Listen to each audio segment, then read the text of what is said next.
video, audio. So now we have the Pledge of Allegiance. I pledge allegiance to the flag of the United States of America and to the republic for which it stands, one nation, under God, indivisible, with liberty and justice for all.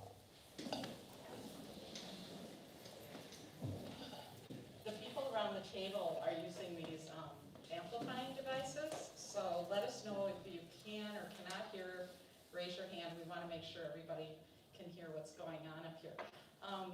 Before we start, I'd like to first of all welcome our 3 new members to the table. They've been taking the oath at different times, but we've got Cece and Katie and Evan, so welcome.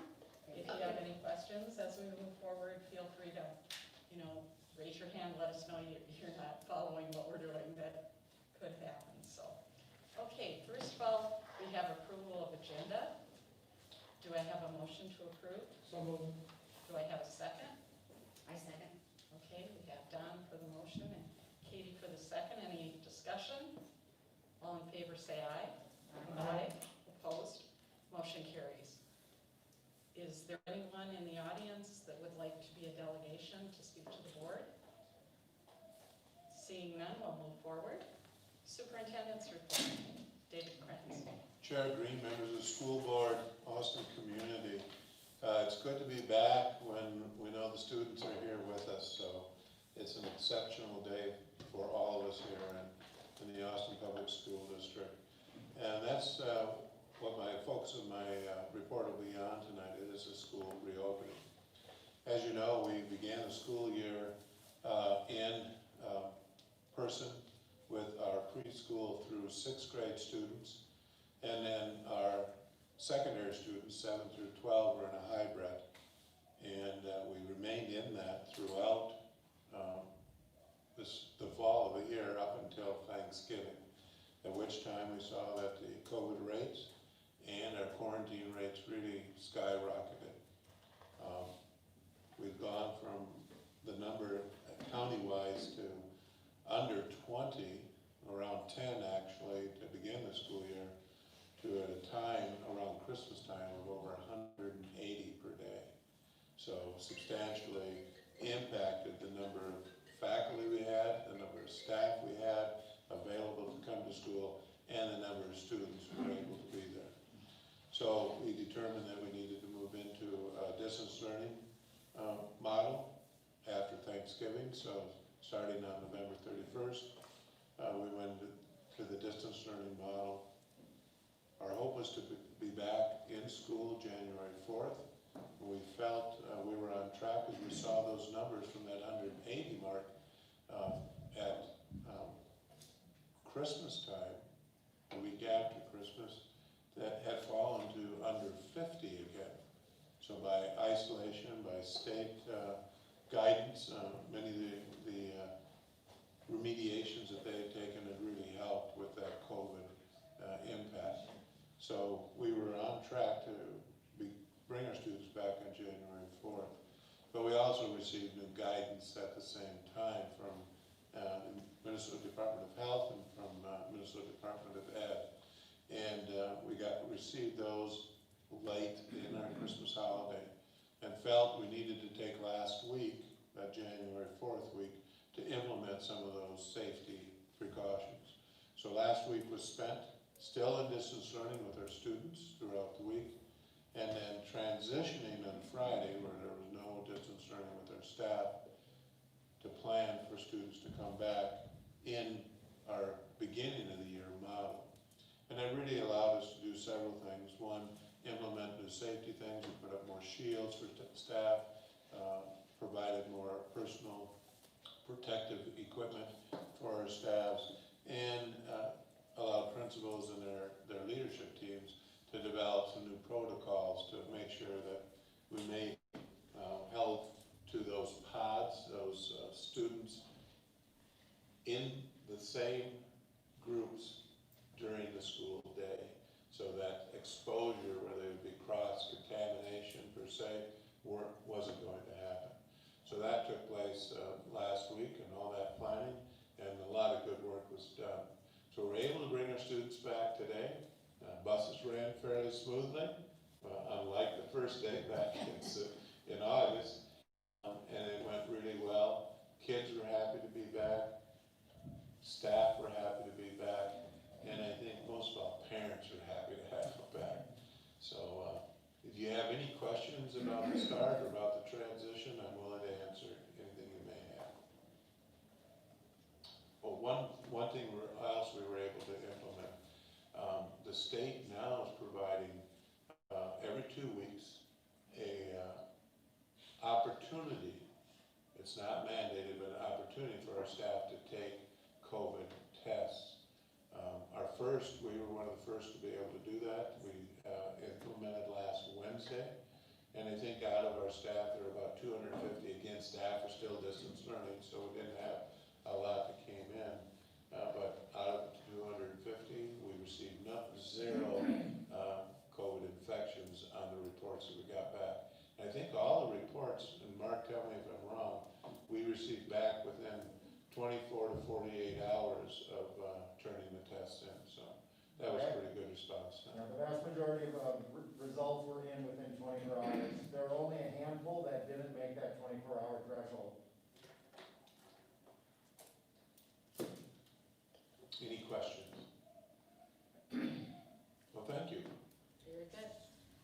Now we have an opportunity for our school board reports, and so if anyone has anything they'd like to share, this is your opportunity. I'd like to echo what David said. I drive a smart school bus, and today we started delivering pre-K kids over to CLC, and the aides and the teachers were really excited, the students were excited, David, the parents were excited, and it was just a really good start, and I think more kids will be there tomorrow, but it was really a very exciting thing to see.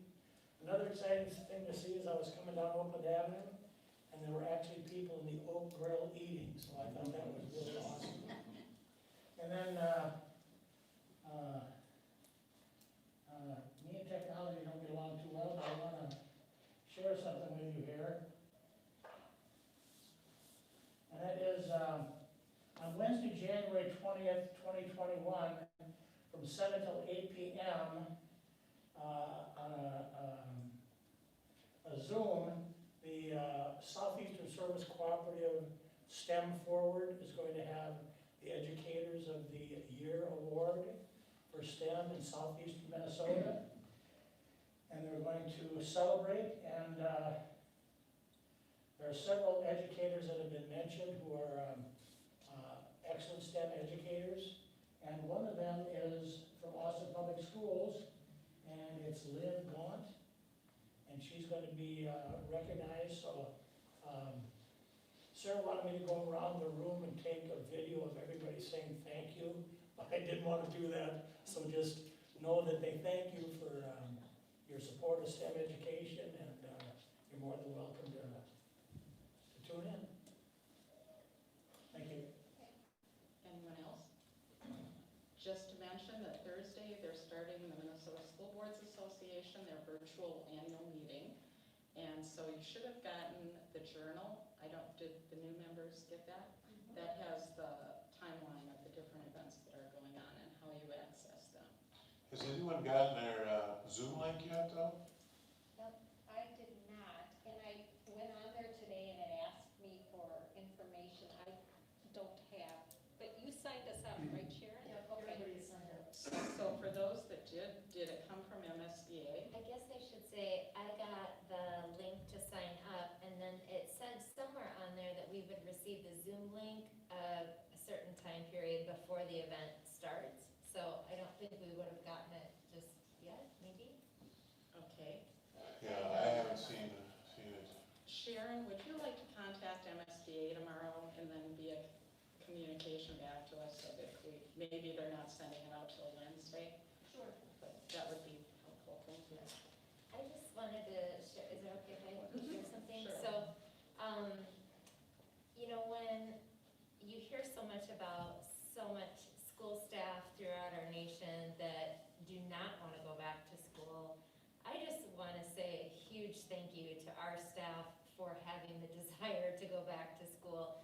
Because I hear that over and over again from our school staff, how much they miss students, how excited they are to get back in their buildings. And I don't take that for granted when you hear all over our country, school staff, for, for all kinds of really legitimate reasons, not wanting to go back to school, but I just want to recognize Austin Public School staff and thank them for their desire to be, physically with their kids, so, thank you. Hey, Kat, I'd like to ask you a question. When we go to the state convention, we always have a little breakout session with the District 1 group, Yes. and there's going to be a new director from District 1. Do you know when that's going to be the ballot, or is it going to be during one of those two sessions? That is in the magazine that arrived, the process that will have to take place. I glanced at it, I can honestly say I didn't read the details because I knew I was gonna go back to it, but I do know it's in the magazine. I know that Spencer Yodi from Caledonia wrote us a letter about, he wants to be the position. Are there other candidates, do you know anybody?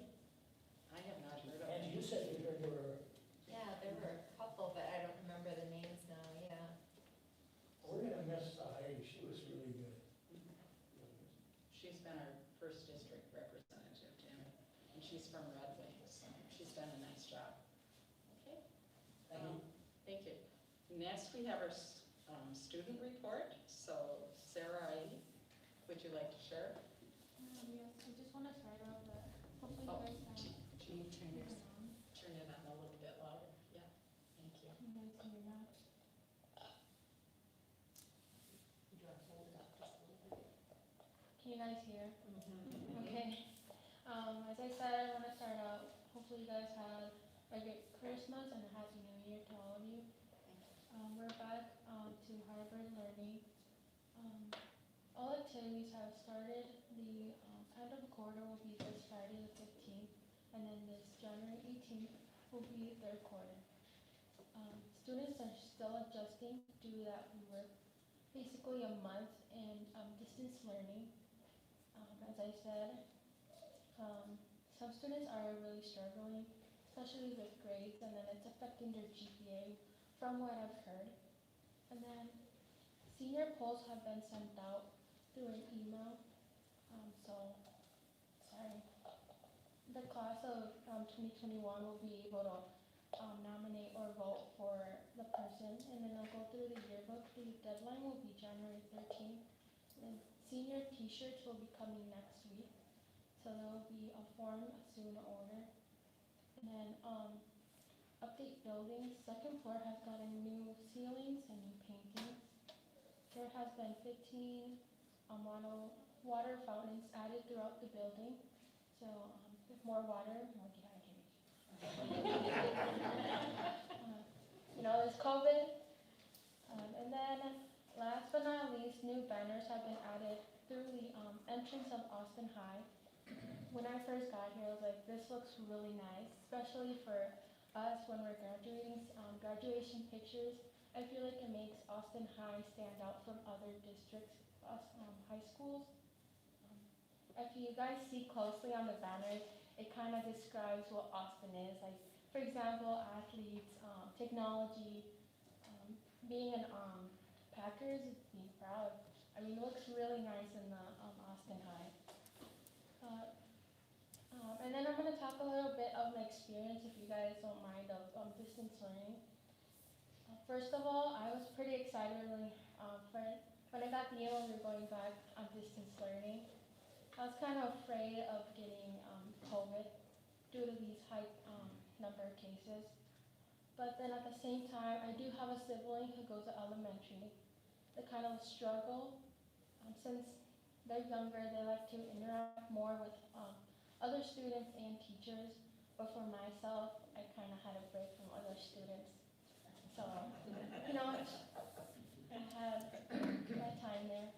But if you guys have any questions from the students you for distance learning and then from hybrid learning, please be free to ask any questions. How are you liking that microphone? not liking it. I kind of like them from the city council. It was a little bit easier, but I'll get used to it. Well, you're coming across so crystal clear. And for our new members, Sarah is a senior this year. She's serving her second year as a student on the school board. And so she's a tremendous resource. If you have questions about the student body and what they're thinking and what they're experiencing, she's a great resource. Yeah, and then I am also a little bit more, not to brag about myself, but I try to be really involved in the community. I do have my small business, it's called Latina Picosa. For those new members, I did introduce it last year during March. Latina Picosa, I mean, obviously Latina Picosa is spicy due to the product I sell has spice in it, but the profit I get goes to victims of domestic violence, an organization that is here in Austin. So you guys go check it out at Instagram. So yes, but Marketing. Sarah has that business because of the CEO program through the high school. So she was part of that program last year, right? yes. Okay. Yeah, and so they received some funding to start a small business of their own, and that's the result of her small business, which is really, really great. Awesome. Thank you. Thank you. Okay, now we have our principal's report, and can I ask Jeff Rowland to come up to the podium, please, so we can hear what you have to say. Chairperson Green, Superintendent Friends, and board members, I have the elementary reports, starting with Woodson.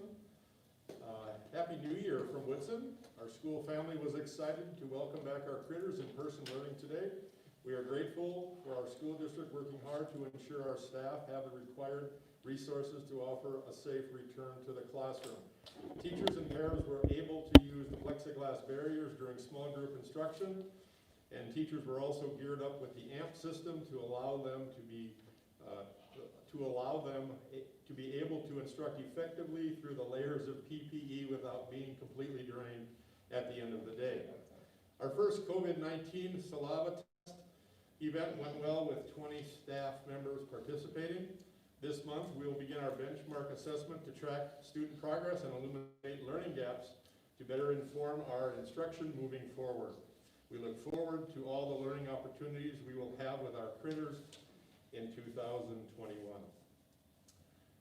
From Nevelin, this month, the staff continued to utilize and learn more about the various platforms for instructional purposes, Teams and Seesaw. Prepared an extensive week of distance learning. We said goodbye to Robin Garcia, our success coach for the last year and a half. She's been an important team member in our building and will be missed as she transitions to the high school. And we welcomed our new success coach, Monica Vargas. She will do great things with our students and families. This month we supported our Knights by providing quality lessons and feedback via Seesaw, communicating with students in whichever platform they were most comfortable, and reviewing expectations and allowing time for adjustments as we transition back. This month, we celebrated reuniting with students in-person learning. The Knights demonstrated the character trait of perseverance, and students demonstrated this characteristic throughout distance learning, and they will continue to master the characteristic through activities that focus on it. And as we start the new year, we all know 2020 brought many new and unexpected challenges. As a district and as a building, we rose to meet those challenges. 2021 is an opportunity for us to grow in our learning and continue to do great things at Nevelin. From Southgate. Southgate staff wants to thank our families for working incredibly hard to help students continue learning and growing during distance learning. We are proud of how hard our students work to engage in conversations and complete quality work to demonstrate their knowledge. We are incredibly grateful for our families' perseverance and flexibility throughout the entire school year, and we are excited to have them back in our buildings. This month we'll be looking at our Fast Bridge and Scantron assessments in order to progress monitor their growth. Results of these tests will be shared with parents at conferences in February. At Sumner, we were excited to welcome back students in person today. Students did a great job remaining connected with their teachers via the iPad, and this past round of distant learning went really well as compared to last spring. We were grateful for the lessons we learned and the time we had this fall to help teachers prepare and practice with our students. We will begin our midterm assessments next week, and we are anxious to see the implication of the pandemic on student learning. Conferences will take place in February via Teams. And at Banfield, we welcome back our students today with a very smooth transition. Staff did a great job of having all transition details worked out ahead of time. I received a lot of thank yous from parents as they dropped off their students this morning. One even got out to shake my hand and said, "Thanks for being open." The time spent at the beginning of the year by teachers to establish consistent classroom routines really paid off, with little time observed redirecting or retelling students how we manage and how we get through a day. We only had a handful of students that didn't consistently attend Seesaw and Teams during the distance learning period. I observed some incredible online lessons from our teachers and great support from paraprofessionals. We will now be earnestly preparing for midterm Scantron access and in the spring MCA testing, kind of back to normal. I saw a lot of yawns and heavy eyelids towards the end of the day today, and some were even from students. To a person, we're glad to be back, and we're glad to have the kids back to a place where we all know that they learn the best. Thank you. Thank you. Are there any questions? Yes. Thank you for being open. Thank you. Thank you. Now we have Secretary Principal Karen Dunbar.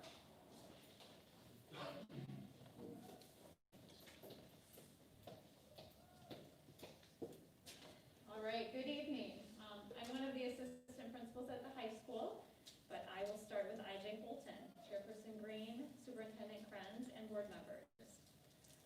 Since our last board update, we haven't had any significant changes due to winter break. However, we did have a successful distance learning period with very positive student attendance. But like others, less than satisfying work production from students. We are excited to start back to in-person learning today. Some of the changes specific to Holton will be, the other elementary schools have been doing these things already. Our students will not be rotating from class to class. They have to stay in their homeroom group while teachers rotate to their room. Lunch will be served in the classroom. Physical education will be an exception. Students will still be going to the gym every other day, but they must, however, wear a mask while they are in the gym.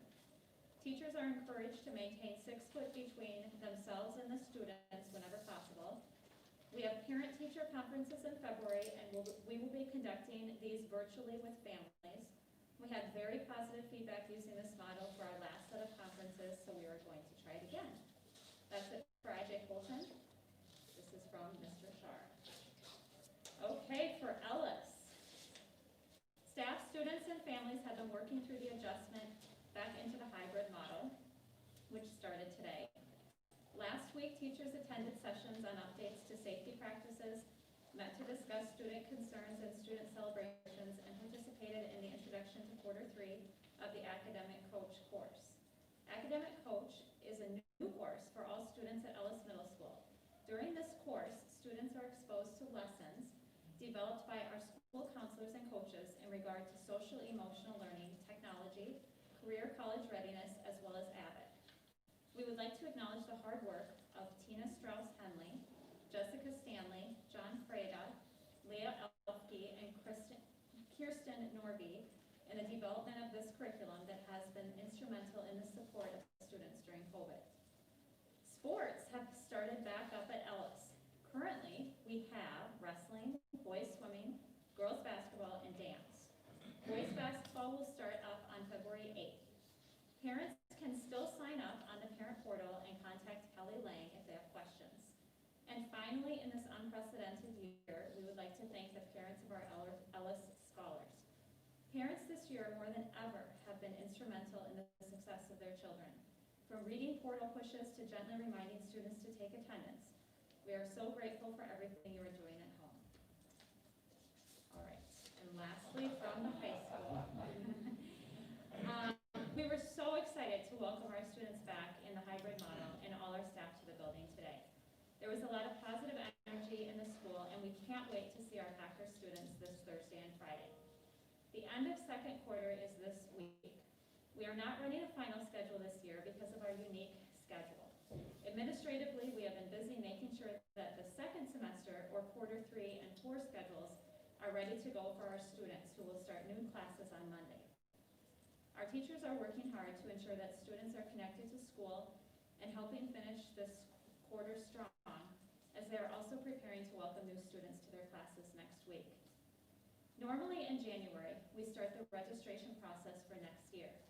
This year, we will start that process in February, working with our staff, and then with students and families in March and April.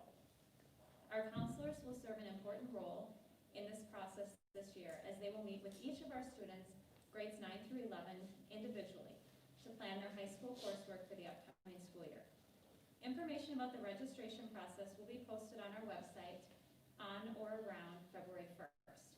We continue to be thankful for the work our custodial and maintenance crews are doing in the building, with the many updates that continue to make Austin High School a great place to learn and work.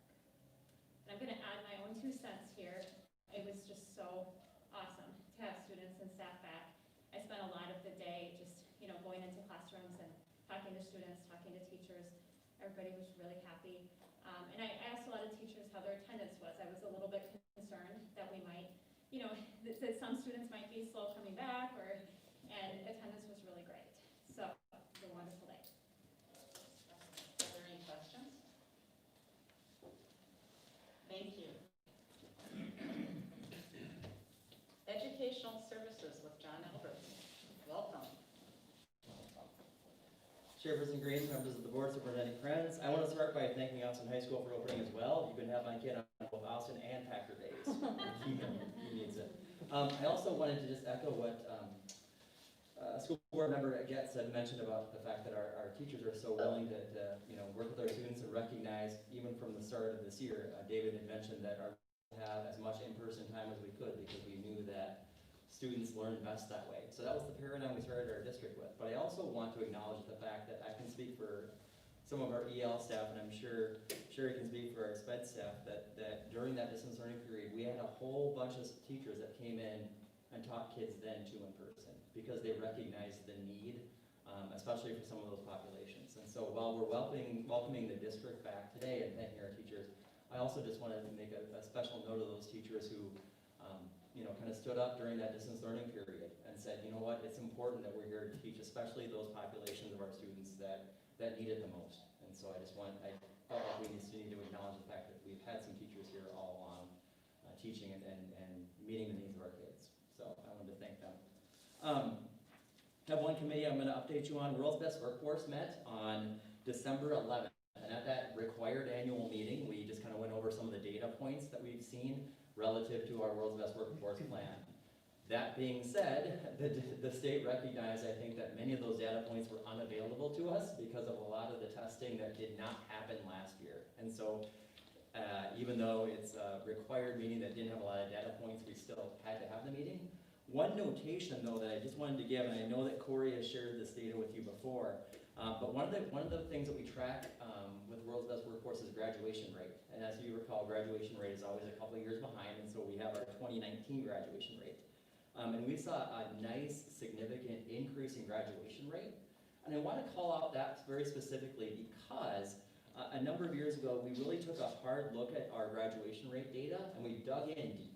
And we looked to see where were some of the, especially some of the pain points. And one of the things that we were seeing was that, in particular, our Hispanic male graduation rate was not equivalent with any other population that we were seeing. And so we did a combined effort with Austin Aspires. We worked with Austin Aspires and looking at our data and looking at things we could do. They received some state funding, and with that, they hired some navigator positions. Those are positions that work with families and students specifically to talk about and encourage and help them understand kind of what the, how to basically push to get students to graduate. And so we have a position at the high school, we have a position at the middle school, and there's one even at early childhood, helping navigate that. We also saw our REACH program. I think most of you are very familiar with our REACH program right now, and some revamping of the ALC and some of the things the ALC did. And in concert, all those things together, in 2018, our Hispanic male graduation rate was 35.9%. In 2019, it was 70.2%. And so I just wanted to share that anecdote with you because I wanted to share what happens when we see that collective impact that, again, Austin Aspires and Austin Public Schools really works hard to identify, okay, so that's an area, and how do we carry that forward? We saw all of our other subpopulations also kind of hold and increase slightly. I will identify, though, as we look a little bit deeper, we are seeing a new immigrant population coming from like Micronesia and that area. And so that population, we did see a decrease in that sub-cell population rate, or graduation rate this last year, and that's an area that we're gonna have to focus on and see what can we do to help support those families and students as well. But the nice part is we have a kind of a blueprint now that we've seen some success on. And so I just really wanted to call that out because it was an area of great success that hopefully we can continue and move and think about how do we support, especially those students in struggle. So that was a really nice example of the community looking at some data. A couple other things I just wanted to, in future looking, wanted to update you on. I know I've mentioned before this idea of an equity audit for the district of how do we take a look at deeply at our district to see, you know, relative to inclusion and equity, how we're doing and provide a roadmap. We've been working with an organization called the Midwest Plains Equity Assistance Center from the Great Lakes Equity Center. We were given this information from the Department of Education, that person oversees integration programming. And so they're our federally funded equity center out of Indianapolis. They provide assistance to districts when you reach out. There's no fee attached because they're our federally funded equity center essentially. However, you have to do an interview and an intake process. So we did that interview and intake process, and I'm pleased to tell you that we've been selected to partner with them. And so we're doing some work around that, and we'd have more details coming. But essentially, the areas that we'll be working with them on are strategic planning and implementation, as well as building on work to continue leadership development towards systemic, equitable change. And so those are the things that we're going to be working on. So we have a couple different partnership academies we'll be working on. One of them is called an Equity-Oriented Educator Partnership Academy, and one is called a Leading Equity-Focused Initiatives Partnership Academy. Under the Equity-Focused Initiative Leading Equity-Focused Initiatives Partnership Academy, we'll be learning about building capacity around leading equity-focused systemic initiatives. So again, it's very strategic planning based, things that we'll be doing at this level to think about how those initiatives will be moving ahead. And then in the Equity-Oriented Educators Partnership, we'll engage in activities that deepen our understanding of essential equity constructs to increase capacity to dislodge oppressive deficit ideologies, practices, and policies, and promote asset-based and emancipatory educational practices. So really looking at how do we do a better job of being, fully inclusive. That's going to be knit into our strategic planning. So much more to come.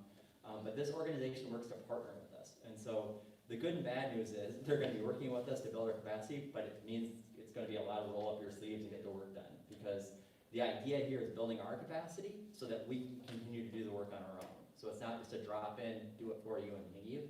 They'll be partnering with us and working ahead with us. So super excited about that. Again, we had to do an intake process and we were selected to participate. So that was kind of a big deal there. And then the last thing I just wanted to mention was last year, because of the pandemic, we did postpone the Hormel Foundation Gifted and Talented Symposium. We're continuing our beginning planning for this year. We are going to go ahead with it in a virtual format. So much more to come, but June 15th to the 17th of this year, a reminder that because of the foundation support, it's free of cost to any Austin educator or parent. But I'll give you more details as we move along, but just wanted to let you know we are planning to move ahead with that in a virtual format. With that, I'm open to any questions. How was attendance this last year? Did you cancel it altogether? We did, You yeah. did, okay. There was so much going on, especially among school districts at that time. Remember, we did a quick spin to distance learning, and I think we were still trying to figure out what was happening with the pandemic. It feels like 5 years ago. It does. This last June, so I was trying to remember, okay, all right. John, when will the equity work start? That's a really good question. We have our next meeting is to talk about the MOU, because basically they asked for a memo of agreement with the district, because their partnership isn't just for a year. They say it's about a 3 to 5 year work that we're in, this journey that we're on, so they ask us to partner. And so our next stage is in early February. I'll be meeting virtually with them to kind of get those things situated. And then I'll be able to give you a better timeline probably at the next board meeting. Again, they're a little bit behind too because of holidays and pandemic in terms of getting those pieces identified. I'll keep you posted, but pretty excited about that work because I'm hoping that they'll give us kind of like a Baldridge game plan where we'll see a whole, series of things that we could work on and things to build towards, and give us at least some idea of things and areas that we can prioritize and begin working on. And help us see some of our blind spots, frankly. Any more questions? Thank you. Thank you. Now we have Jen Lawhead from the Community Learning Center. Welcome. Superintendent Krenz, Chair Green, and members of the school board, I'm pleased to share a report from Community Ed with you this evening. Neither of our advisory councils met in December, so I'll update you next month about what we've been up to. And although our engagement during distance learning was great, we were so thrilled to welcome our students back today. As Don mentioned, if you want to see pure joy, you'll come to the CLC in the morning to see drop off. One dad actually did a dance and a song for us today as he brought his daughter. We look forward to continuing to build relationships, routines, and learn together this month. We also look forward to preschool conferences at the end of the month. For adult learning, we have rolling registration, which means every month or so, new students can join. We started that again today and welcomed about 4 or 5 more adult students up at our Riverland location. Kids Corner has converted back to providing childcare for preschool and elementary age students at their home schools this week. Once again, I would like to thank our Kids Corner team, as well as support from district subs, our amazing Woodson Paris for supporting critical worker childcare during distance learning. They did an amazing job and provided a safe and welcoming place for their children of our essential workers to go during distance learning. What questions do you have for me about community ed? Ken, just a point of emphasis. We're still under limited spots in Kids Corner, correct? Yeah, because we have the Department of Health regulations for certification for childcare, we have limited spots in our Kids Corner school site, so I know that there's a lot of families that wish they could have a spot this year, and just because of our limited, different ratios and expectations that are different from school for certified childcare, that those are a little bit different, so we have waiting lists and we move kids in as soon as we have availability. Thank you. Thank you. Now, special services for Sherry Wilrott. Welcome. Thank you. Hope I don't get out of breath walking all the way across the room. Chairperson Green, Superintendent Krenz, members of the board, I have 2 committees, required committees on which to report this evening. The Interagency Early Intervention Council, which is a regional meeting, met on December 21st. Most of this meeting was just routine business, although they did report on an interesting collaboration they're working on with Mayo Clinic, trying to set up a portal site for school districts and outside agencies to be able to access some high-risk hearing screenings and other high-risk criteria for children that may be in need of a referral. So again, our desire is to identify children with disabilities early so that we can intervene early and make the greatest difference. Also, our Special Education Advisory Council met on January 6th. We're meeting virtually this year. The program for this meeting was me showing a video I had made for probationary teachers overviewing the special education process. And I asked the parents to give me 2 pieces of feedback. The first was if they learned anything new about the special education process that they didn't know. And the second was if there was anything from a parent perspective that they would like the classroom teachers to know or that I could include in the presentation moving forward. I got some good feedback. Parents talked about how difficult it is when you have a special needs child transitioning from classroom to classroom and encouraging the teachers to ask questions and really get to know the needs of that child.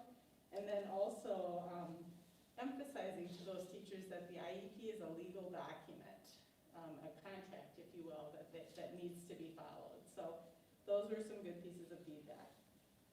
We also heard at this meeting an update from Mary Barinka, who's the Community Autism Resource Specialist at the Hormel Historic Home, about a project they have going called Project Lifesaver. This is a new initiative through the Hormel Home. It's a trackable wristband with a GPS that can be put on vulnerable individuals that may have the tendency to wander, and will help law enforcement be able to locate them more easily. So that's a wonderful resource for the community. Then, in department updates, we provided some updates on how it was going with in-person services during distance learning. As John had mentioned, we had almost 100 students that were still coming in part-time for services during distance learning. I'm gonna be honest and tell you, I was nervous about approaching our staff and letting them know that they were gonna have to come in person for at least part of the time to provide services while many of their colleagues were working from home. But I can tell you that overwhelmingly, the response from our staff was excitement that they would get to see their students in person. And it's really a testimony to the dedication of our staff, I think. I also updated them that we're already, if you can believe it, starting to plan for extended school year services for this summer, as well as staffing for next school year. So here we go again. Any questions? Thank you. Thank you.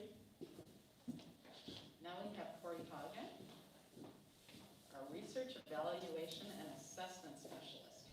Chair Green, Superintendent Krenz, members of the board, I have a few items for your review this evening from the Department of Research, Evaluation, and Assessment. First off, we continue to monitor notifications from the Department of Education regarding our statewide assessments for the 2021 school year.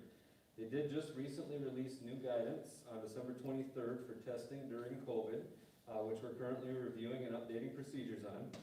With that said, we're still very much in a holding pattern at this point, until we are able to get additional guidance on online remote administration.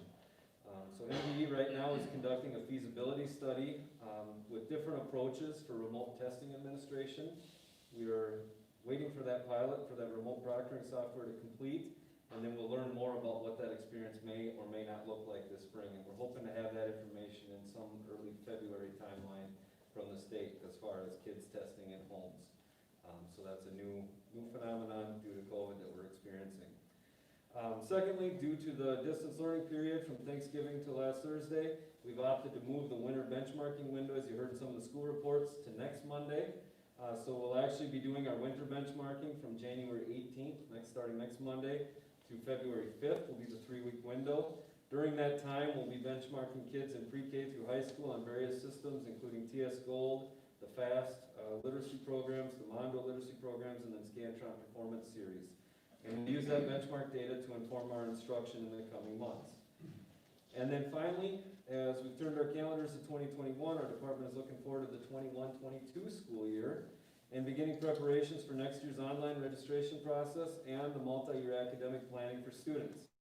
As we've done in prior years, all students in grades 8 through 11 will have the opportunity to create their 4-year academic plan for high school graduation through their campus student portal. And families that will be new to the district will be able to complete their new school online registration process this spring and summer. And then existing families will use their campus parent portal apps to review their information and do their annual re-enrollments with us this summer for our 2nd year of online registration. So please watch for future communications as these options become available. With that, I'll entertain any questions you may have this evening. Corey, is there a chance, I just read an article about access, is there a chance they just may let any of these tests go, or is it a matter of how they're going to be delivered at this point? So right now, the end of January is when that testing window actually begins, and so we're looking at potentially not testing right away at the very front end of that window. There's already a talk of the extension, adding length to that window, and then with federal administration changes at the federal level, right now we're working under the guise of the feds were not going to waive any assessments this year. As I stand here this evening, that's still the case, but we're not gonna put kids into the testing hopper immediately, we're gonna wait and see what that looks like, going forward, because there could theoretically be a change there at the federal level, but I don't have that crystal ball. One other just addition to that too, there have released within the test specs themselves, some of the requirements around parent refusal. So if a parent is uncomfortable with the testing, they've kind of loosened some of that where there's typically been a form. Now, as long as the parent communicates to somebody within the district, we document that. We also have the opportunity to ask the question of the parent, is this because you don't want to take the test, or is it because you have concerns relative to the pandemic? Those affect us differently when it comes to the accountability window. And so there's a couple other nuances to testing now that are brand new. So again, we will support parents' decision, whether or not they choose to want to participate in those assessments. And then secondly, we'll be probably asking that question. Now that's pretty broad. So for instance, if they've had a kid that is quarantined for a period of time and no longer want their student, or doesn't feel like their student should test because of that missed period of time because of quarantine or whatever, to us that's a pandemic related refusal. So those have different impacts than a straight up parent refusal has had in the past, as you're familiar with. And so some things that we'll be telling our administrators next week during our full admin meeting, so that we make sure we get those communicated to parents. But those affect all of the assessments, including access. So those are all open to parents currently. Those of you that aren't familiar with the parent right to refuse to have their child take the test, the child doesn't take the test, but it counts against the district. So it's like a zero. And you get enough of those, there's no way as a district you're going to be considered doing well. So this difference really does help if the parents do choose that it's a COVID related versus no, I just don't want my child to take the test. Thank you. Okay, next before us is our consent agenda. Do I have a motion to approve? So moved. Angie, second. Cece? Is there any discussion? All in favor say aye. Aye. Opposed? Motion carries. Lori Goltz for efficient and effective operations. Madam Chair Green, members of the board, Superintendent Kranz, for your consideration would be accepting these donations as follows. Mighty Paw Charitable Foundation Cheryl Grove for $527 to the music department for expenses. St. Joan of Arc honorarium for Chip Scoggins presentation, $150. AHS athletics expenses. Red Oak Grove Church, $100 lunch tray program to assist with meal expenses for students in need. Austin Area Foundation, $1,000 to IJ Holton grade 6 students, field trip expenses to the Hormel Institute for the 21-22 school year. Richard and Susan Stu Lil, 25 bags of clothing or supplies for the Tacker Pantry for clothing and supplies for students in need. Austin Eagles Club, $500 to the Speech Club for expenses. Austin Eagles Club, $2,000 to Ellis Middle School for clothing closet. Fred and Carolyn Bogat, $1,000 for lunch tray program, assist with meal expenses for students in need. And that's our list. Thank you. Do we have a motion to approve the donations to Austin Public Schools? Cece moves. Do I have a second? Second. Don is the second. Any discussion? Yeah, I don't usually like to signal out any particular donation, but I taught speech and also coached speech when I was a teacher. And I just want to say that I'm a great lover of sports and the lunch trade program. And I think that donation to the Speech Club is a real nice thing. So thank you, Eagles. Further discussion? Seeing none, all in favor say aye. Aye. Opposed? Motion carries. Thank you. Under other business, request approval of the 21-22 calendar, and our Director of Human Resources, Mark Raymond, will present. Chair Green, Superintendent Kranz, members of the board. This evening I've got two calendars in your board packet. We don't have the opportunity to display them, but they are in your board packet for review. I believe most of the board members that were present last year do remember that we presented 2 calendars last year. I had an opportunity to meet with the new board members and explain what occurred last year. There was a moment where the board asked us to go back and take a look at the possibility of an early start before Labor Day. We put together that calendar and presented it, and that was the one that was selected for this year. So we did start before Labor Day this year. I brought forward 2 calendars. The calendar committee last year prepared 2 calendars for the 22-23 school year. One of them is a before Labor Day start. One of them is a traditional after Labor Day start. You can see the fundamental differences there on the board packet. Most of it comes down to when the school year actually ends and some of the flexibility it provides us during the school year. At this point, I would open up for questions before you guys deliberate on which calendar you'd like to talk about and adopt. Did the committee have a preference between the two? The committee that met last year, and remember these 2 calendars were put together by last year's committee, really did have a lot of faith and belief in the before Labor Day start. They thought it provided the best opportunities for our students. One of the things that came up in some of our surveys with the AEA members was that the students and the staff were ready to come back to school in that first week in September, that last week in August. But going into the second week of June was a little bit wearing and difficult on both staff and students. Would you say that these 2 calendars, other than the fact that one ends on June 1st, one ends on June 8th, are essentially pretty close to being the same? Really similar. Other than those 2, that is the fundamental difference between the 2 calendars, is that end date, the start and the end date. Student contact wise, 176 student contact days, 185 professional days. All of the conditions of the contract are met. See, when I look at June 8th, I guess I think of snow days. We haven't really tacked days onto the calendar, but the later you go into June, the more difficult I think it becomes for everyone. That's my opinion. Absolutely.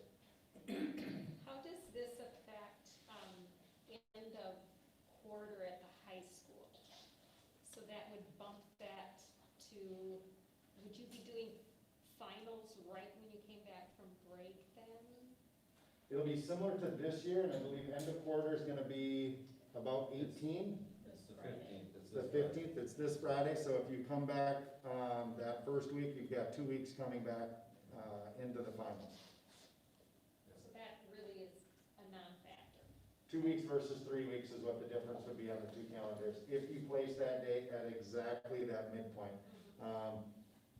The date of this quarters is kind of a flexible concept based upon where they want them to place and where testing occurs and a couple other functions of the calendar itself.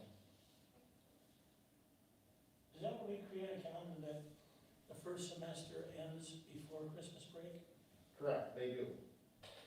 They do start a little bit sooner than either of these calendars as well, but they have a few less student contact days than we do, which does move that midpoint up a little bit to a point where they can actually have the midpoint, that ending point, before Christmas break. So they do finals and then they take a true break, come back with a new set of semester classes.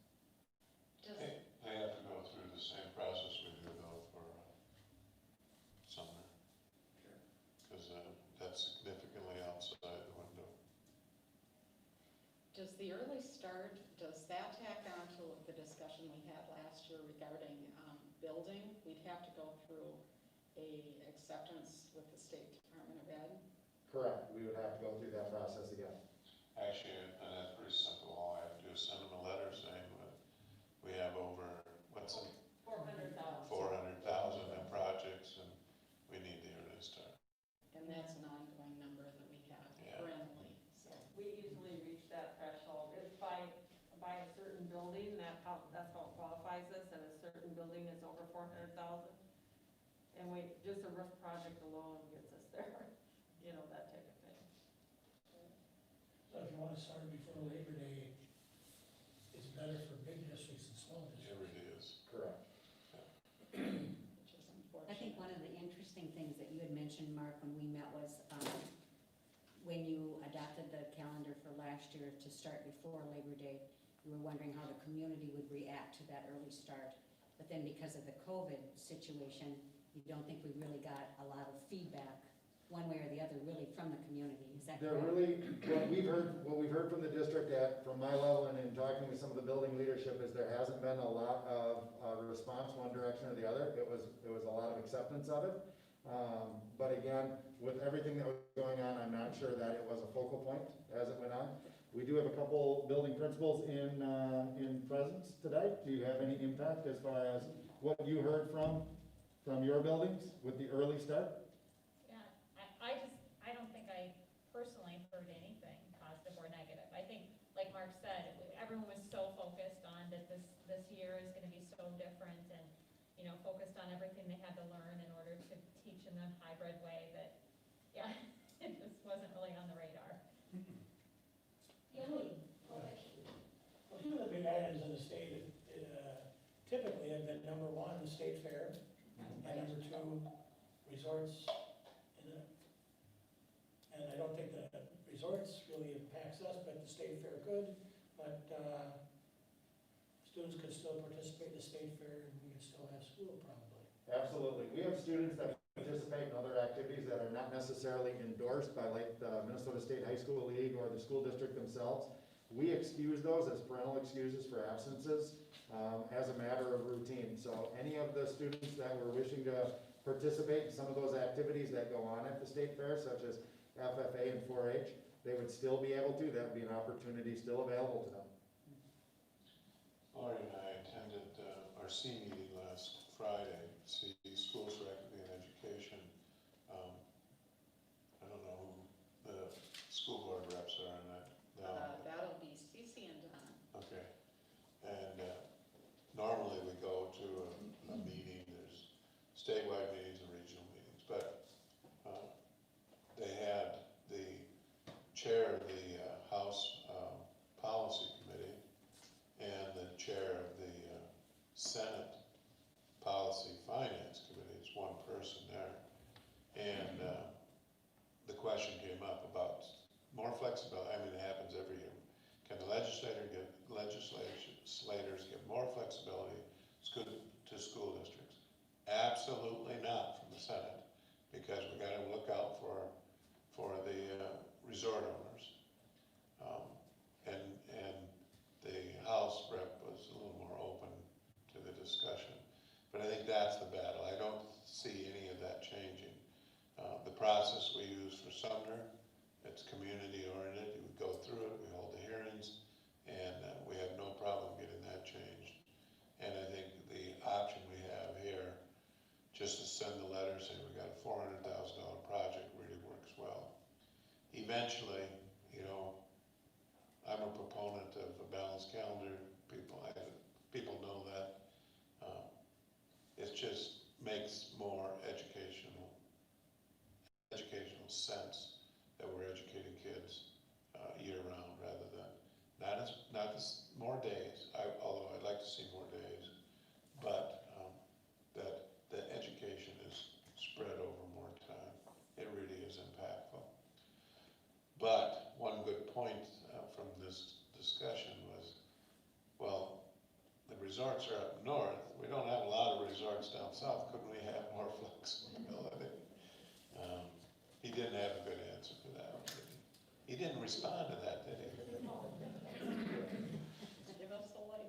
Yeah. Okay. Do we have a motion to, as the person's desire for one calendar or the other, for adoption? I'd make a motion to adopt the calendar number one, the one that starts, Pre-Labor Day.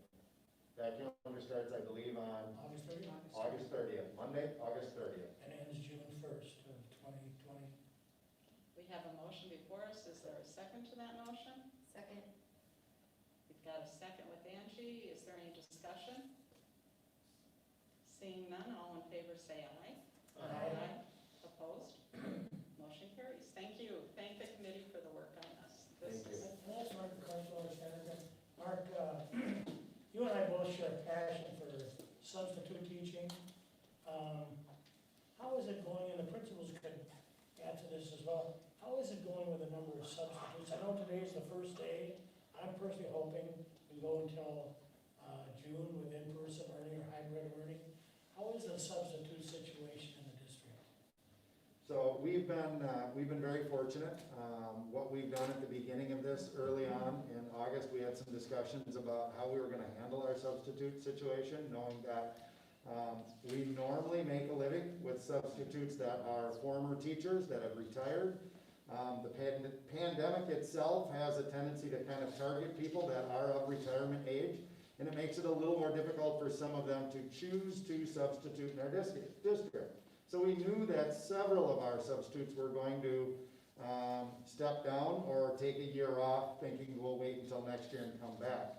In order to alleviate some of that, what we did is we chose to hire full-time, anybody that was willing to come in, and we hired 12 full-time building subs.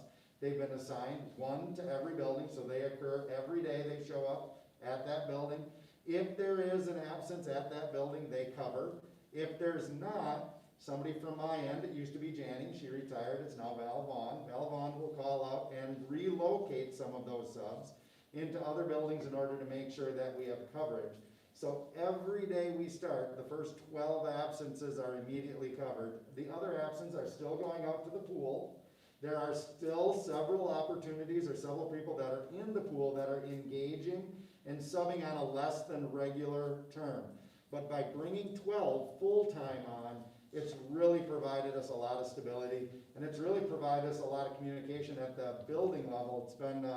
It's been a change that's been really, I think, well appreciated by not only building leadership, but building teachers as well. I'll look over at my two colleagues here and ask if it's something that has worked out well for you. It's a game changer. It's a game changer to have a building sub.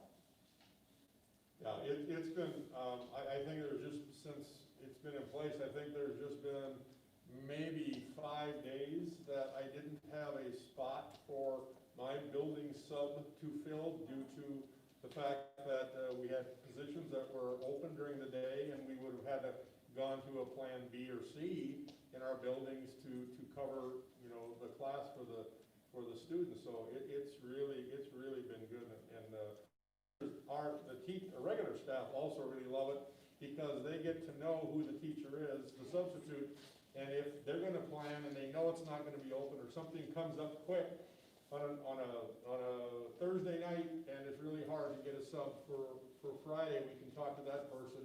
They know our routines, and this is true for all the buildings now. They know the routines, they know the teachers, and it's really a seamless fit in and out. And very little time is lost, educational time is lost because we've got that person in-house all the time. The other factor is those substitutes also learn the kids. They have an opportunity to be around those kids more and be impactful. It might not seem like it's a really big adjustment to be just hiring 12, but very few subs historically were working every day. And so 12 people guaranteed working every day has been a real significant impact for our subbing this year. Might you hire another sub during the course of the week in addition to that? Yeah, we're still, there's a regular 8 to 12 other subs that are working as well. They're not working every day, they're taking jobs off of the site just as we normally post them. And so we're not relying exclusively upon those 12, but the first 12 absences are really going to those instructors so that we can take care of it. It's been a program that's been funded wholly by a grant up until December 31st. It was one grant, and now we'll switch it over to another grant moving forward into the second half of the year. And because they're not covering for the same teacher, they don't fall under that long-term sub.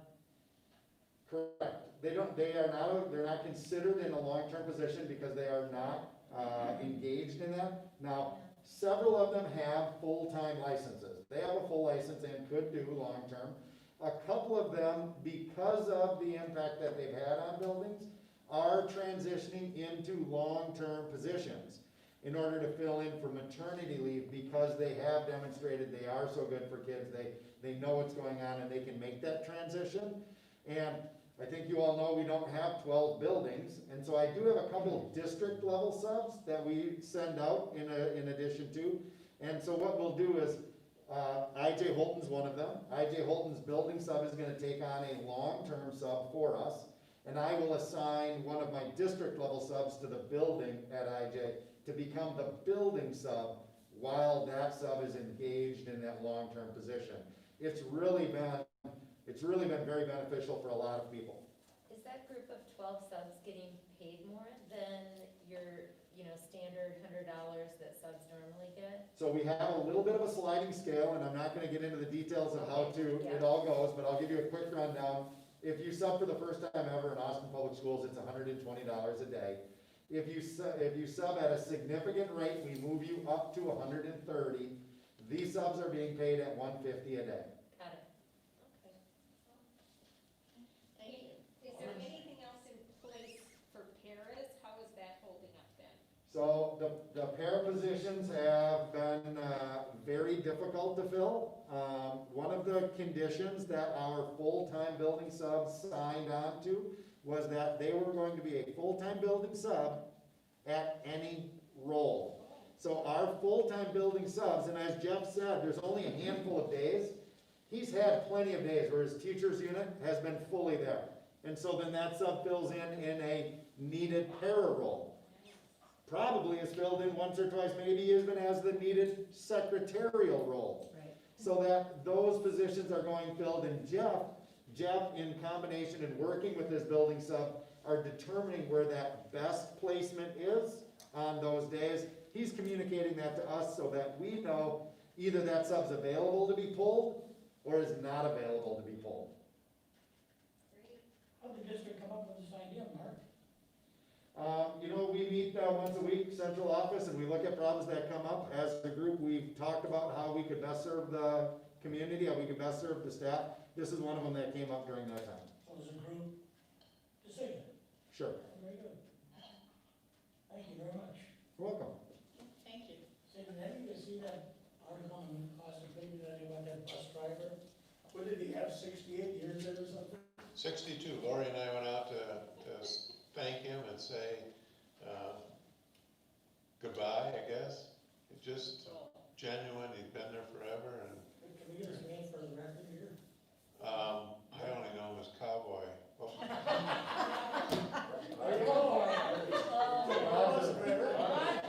Roger. Thank you. He wears a cowboy hat all the time and boots, and that's what everybody called him. Kids love them. Yeah, they do. What a commendable career. Oh, unbelievable. He probably wasn't sick many days either. No, I'm sure. Okay, we have our committee assignments. They were in the agenda. Just a background, you can look to the Friday report. In the calendar at the end of the report, it is listed if someone has a committee meeting coming up that's scheduled in that next week. Also, the staff who's in charge of the particular committee, they tend to send out emails to the members of the committee, letting you know that something's coming up. Somewhat of how this list was put together between Mr. Krenz and myself, we wanted to make a connection between new and veteran members on different committees, so there'd be some history there, a balance of responsibility, and then respecting the interest that you handed in on the forms that you handed in. So what you have before you, if you looked at it, is the result of that. Feel free to ask any questions, of the senior members on a committee or the staff members too. They're really helpful with that. Katie and Evan, I'm sure that you guys will do a great job on that policy committee. Well, we learned a lot today already, didn't we, Evan? Okay, what a segue. We have the first reading of revised policy 419, and which... Well, and that's my fault. I forgot to mention that when we have the first reading, member of that committee has to read the general purpose statement. No one, If you want me to, Angie's volunteering. are you looking for it right now? I've got it here, but Oh, you if you do? want to read it, go ahead. Okay, well, the purpose of this policy is to maintain a learning and working environment that is tobacco-free. Thank you. I could have memorized it.